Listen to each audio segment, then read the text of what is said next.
देवी करुणिसी काये ननवा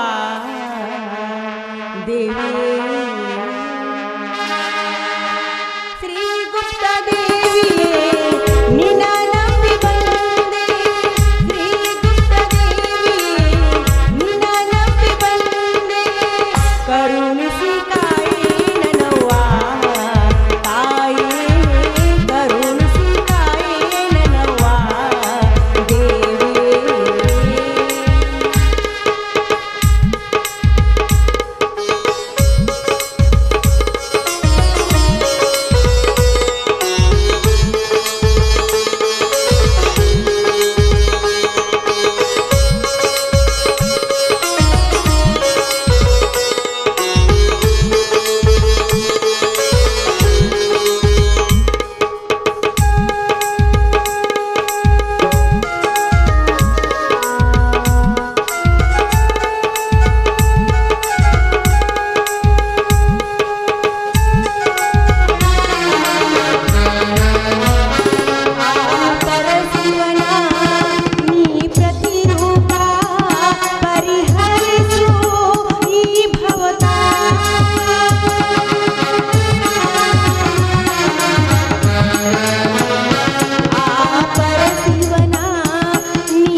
ताये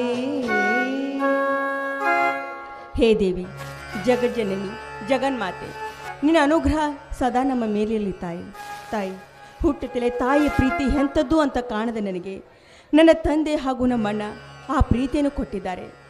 ಅವರ ಋಣವನ್ನು ಯಾವ ಜನ್ಮದಲ್ಲಿ ಮುಟ್ಟಿಸೋದಕ್ಕೆ ಸಾಧ್ಯವಿಲ್ಲ ತಾಯಿ. ನನಗೆ ತಾಯಿ, ನನ್ನಲ್ಲಿ ಬೇಡಿಕೊಳ್ಳೋದೇನೆಂದರೆ, ವಯಸ್ಸಾದ ನನ್ನ ತಂದೆ ಹಾಗೂ ನನ್ನ ಹಿರಿಯಣ್ಣ ಹಗಲು ರಾತ್ರಿ ಅನ್ನದೇ ಕಷ್ಟಪಟ್ಟು ಭೂಮಿ ತಾಯಿಯ ಸೇವೆ ಮಾಡ್ತಿದ್ದಾರೆ.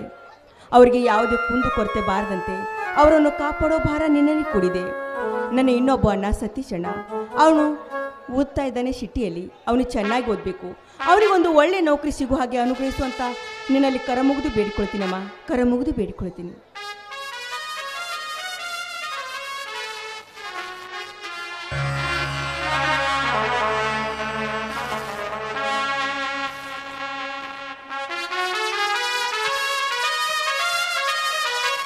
ಸಹಿತ ಇನ್ನೂ ನಿನ್ನ ಪೂಜೆ ಮುಗಿದಿಲ್ಲವೇನಮ್ಮ ತಾಯಿ?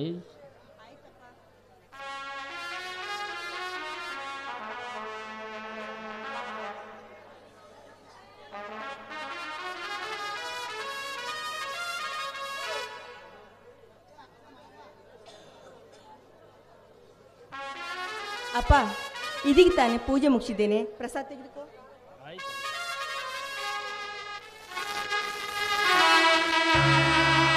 ಅಪ್ಪ, ಬೆಳಗ್ಗೆ ರಮೇಶ್ ಅಣ್ಣ ಹೋಗಿದ್ದಾನೆ, ಇನ್ನೂವರೆಗೂ ಮನೆಗೆ ಬರಲಿಲ್ಲ. ಎಲ್ಲಿ ಹೋಗಿರ್ಬೋದು? ಹೌದಮ್ಮ, ಹೊಲದ ಕಡೆ ಹೋಗಿರು. ನೋಡಮ್ಮ, ಅದು ಯಾವ ಜನ್ಮದ ಪುಣ್ಯವಮ್ಮ, ನಮಗೆ ಬಂಗಾರದಂತ ಮಗನೇ ಸಿಕ್ಕಿದ್ದಾನೆ ನೋಡಮ್ಮ. ಹೌದಪ್ಪ, ನಿನ್ನ ಮಾತು ನಿಜವಿದೆ. ಅಂತ ಅಣ್ಣನನ್ನು ಪಡೆಯಬೇಕೆಂದ್ರೆ ನಾವು ಪುಣ್ಯ ಮಾಡಿದ್ದೇವೆ.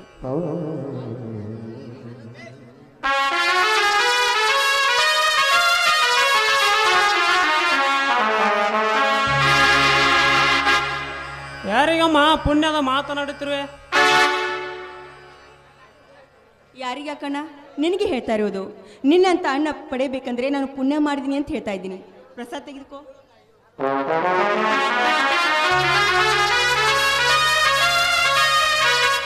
ಹೇಳು ತಾಯಿ, 100 ವರ್ಷ ಸುಖವಾಗಿ ಬಾಳು. ಏನಣ್ಣ ನೀನು ಈ ರೀತಿ ಆಶೀರ್ವಾದ ಮಾಡ್ತಿದೀಯಲ್ಲ? ಹಾಗೆ ಆಶೀರ್ವಾದ ಮಾಡಬೇಡ.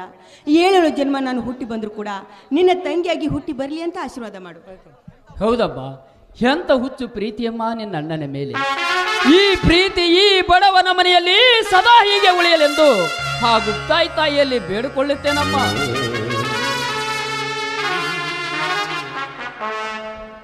ಅಪ್ಪ, ಅದೆಷ್ಟು ಪ್ರೀತಿ ಅಪ್ಪ ಈ ಅನಾಥನ ಮೇಲೆ.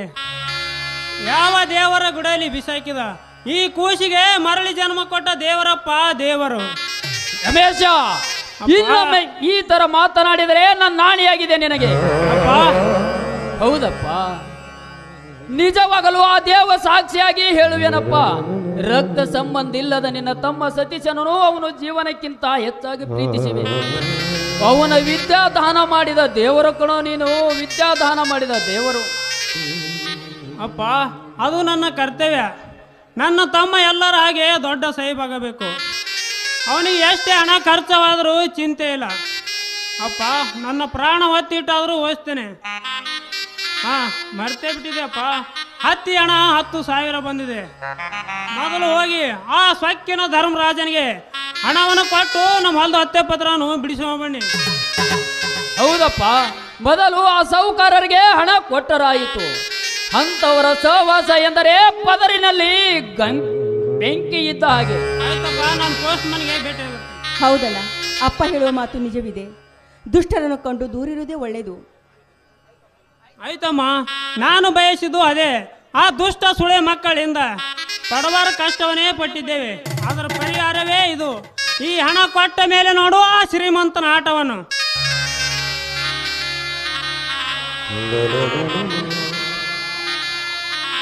ಶಿವಪ್ಪನವರೇ, ನಿಮಗೆ ಬೆಂಗಳೂರಿನಿಂದ ಪೋಸ್ಟ್ ಬಂದಿದೆ, ತೆಗೆದುಕೊಳ್ಳಿ, ಸಹಿ ಮಾಡಿ.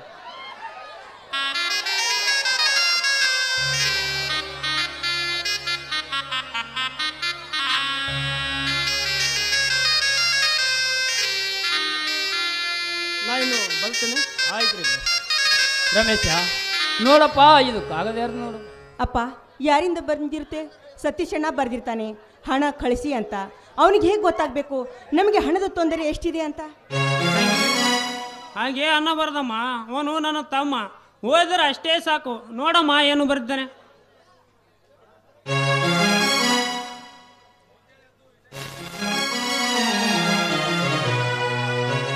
ಪೂಜ್ಯ ತಂದೆಯವರಿಗೆ ನಿಮ್ಮ ಮಗ ಸತೀಶ್ ಮಾಡುವ ಶಿರಸಾಷ್ಟಾಂಗ ನಮಸ್ಕಾರಗಳು.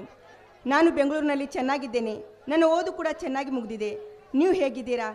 ಆದಷ್ಟು ಬೇಗನೆ ನನಗೆ ಸ್ವಲ್ಪ ಹಣ ಕಳಿಸ್ಕೊಡಿ. 10,000 ರೂಪಾಯಿ ಬೇಕಾಗಿದೆ. ಇಂತಿ ನಿಮ್ಮ ಮಗ ಸತೀಶ. ಅಪ್ಪ, ಅದು ಏನೇ ಆಗಲಿ ಶ್ರೀಮಂತರಿಗೆ ಕೈ ಮುಗಿದು ಕೇಳಿದ್ರಾಯ್ತು. ಮೊದಲು ತಮ್ಮನಿಗೆ ಹಣ ಕಳಿಸೋಣ. ನಾನು ಹೋಗಿ ಸ್ವಲ್ಪ ಪೋಸ್ಟ್ ಮನ್ಗೆ ಭೇಟಿಯಾಗಿ ಬರ್ತೇನೆ. ರಮೇಶ, ಎಂತ ಹುಚ್ಚ ಪ್ರೀತಿಯಪ್ಪ ನಿನ್ನ ತಮ್ಮ. ನೀನು ಕೇಳಿದ ಹಾಗೆ ಅವನಿಗೆ ಹಣ ಕಳಿಸಿದರೆ ನಿನ್ನ ಸ್ಥಿತಿ ಏನಪ್ಪ? ನಿನ್ನ ಸ್ಥಿತಿ ಏನು? ಹೌದಣ್ಣ, ನೀನೇನಾದರೂ ಸಾಲ ಅಂತ ಆ ಶ್ರೀಮಂತರ ಹತ್ರ ಹೋದ್ರೆ ಆ ಶ್ರೀಮಂತ ಒಳ್ಳೆನಂತ ತಿಳ್ಕೊಂಡಿದೀಯಾ? ನಮ್ಮ ಹೊಲವನ್ನೇ ನುಂಗಿ ಬಿಡ್ತಾನೆ ಆ ನೀಚ. ಬೇಡಪ್ಪ ಬೇಡ, ಇಲ್ಲಿವರೆಗೆ ಕಲಿಸಿದ ವಿದ್ಯೆ ಹಾಳಾಗುತ್ತದೆ. ಮೊದಲು ತಮ್ಮನಿಗೆ ಹಣ ಕಳಿಸೋದೇ ಒಳ್ಳೆಯದು.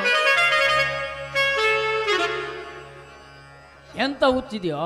ಮೊದಲು ಆ ಸೌಕರ್ಯ ಹಣ ಕೊಡೋದೇ ಒಳ್ಳೆಯದು.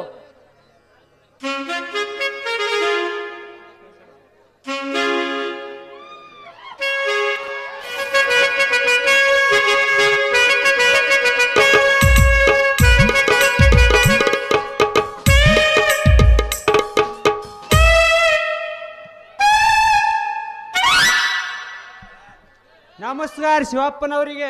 ನಮಸ್ಕಾರ ಶೆಟ್ರೆ, ನಮಸ್ಕಾರ. ಬಹಳ ಒಳ್ಳೆ ವಿಚಾರದಲ್ಲಿ ಇದ್ದಂತೆ ಕಾಣ್ತಿರಲ್ಲ. ಮಗಳ ಮದುವೆ ಏನಾರು ಹುಡಿರಿ ಏನು? ಮತ್ತ ಏನೂ ಇಲ್ಲ ಶೆಟ್ರೆ, ನಿಮ್ಮ ಸೌಕಾರ ಬಗ್ಗೆ ವಿಚಾರ ಮಾಡ್ತಿದ್ದೆ ಶೆಟ್ರೆ. ವಿಚಾರ ಮಾಡಕತ್ತೀರಿ ಅಂದ್ರೆ ಬಹಳ ಒಳ್ಳೇದಾಯ್ತು. ನೋಡು ಶಿವಪ್ಪ, ನಾನು ಬಂದಿದ್ದು ಅದಕ್ಕೆ ನಮ್ಮ ಸೌಕಾರ ಸಾಲದ ಬಗ್ಗೆ ಕೇಳ್ಕೊಂಡು ಹೋಗ್ಲಕ್ಕ ಬಂದಿದ್ದೆ. ನೋಡ್ತಮ್ಮ, ನಿನಗೆ ಎಲ್ಲ ಲೆಕ್ಕ ಹೇಳ್ತೀನಿ, ಸ್ವಲ್ಪ ಲೆಕ್ಕ ಕೇಳು. ಹೇಳಿ ಶೆಟ್ರೆ.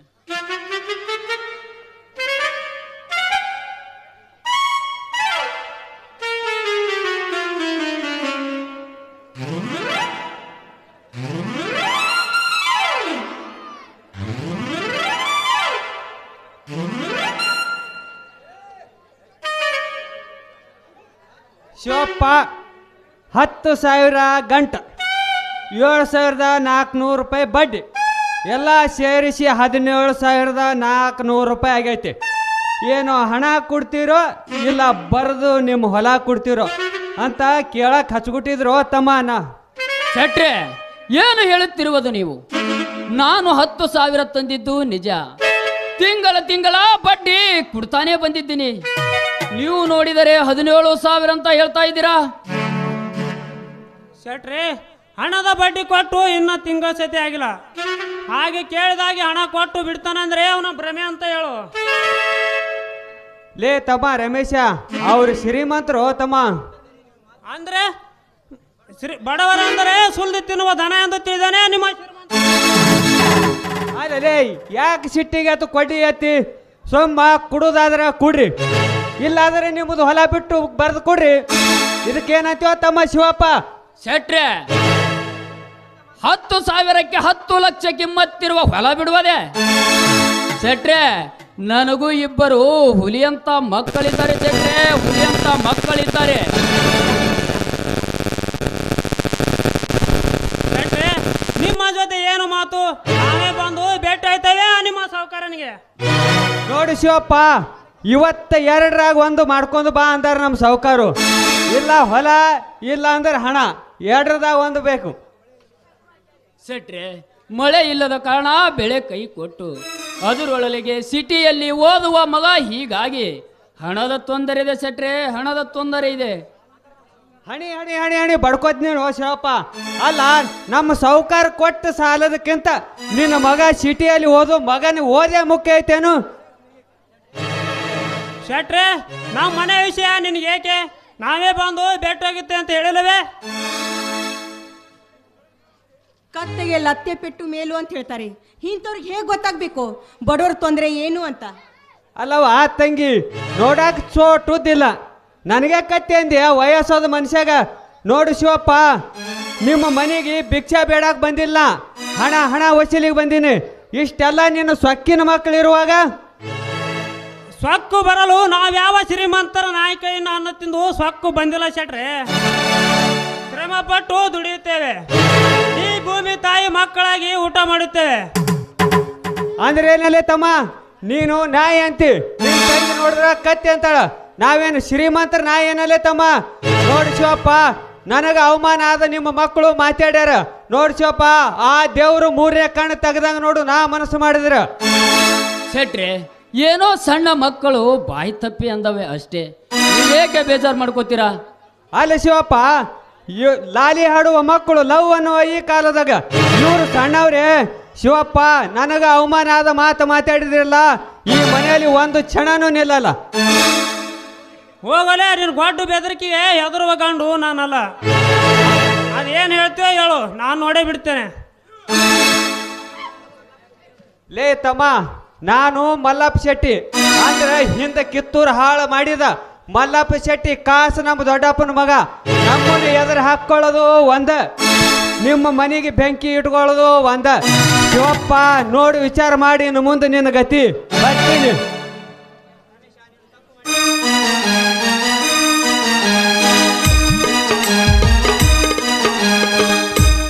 ರಮೇಶ ನೀನು ತಪ್ಪು ಮಾಡಿದೀಯಪ್ಪ ಹಾಗೆಲ್ಲ ಮಾತನಾಡಬಾರದಾಗಿತ್ತು ಮುಂದೆ ಏನು ಕಾದಿದೆಯೋ ನಡೀರಪ್ಪ ಹೋಗೋಣ ಅಪ್ಪ ಇಂಥದಕ್ಕೆಲ್ಲ ಹೆದರಿದರೆ ಊರು ಬಿಟ್ಟು ಹೋಗ್ಬೇಕಾಗ್ತದೆ ನಾನಿದ್ದೇನೆ ನಡೆಯಿರಿ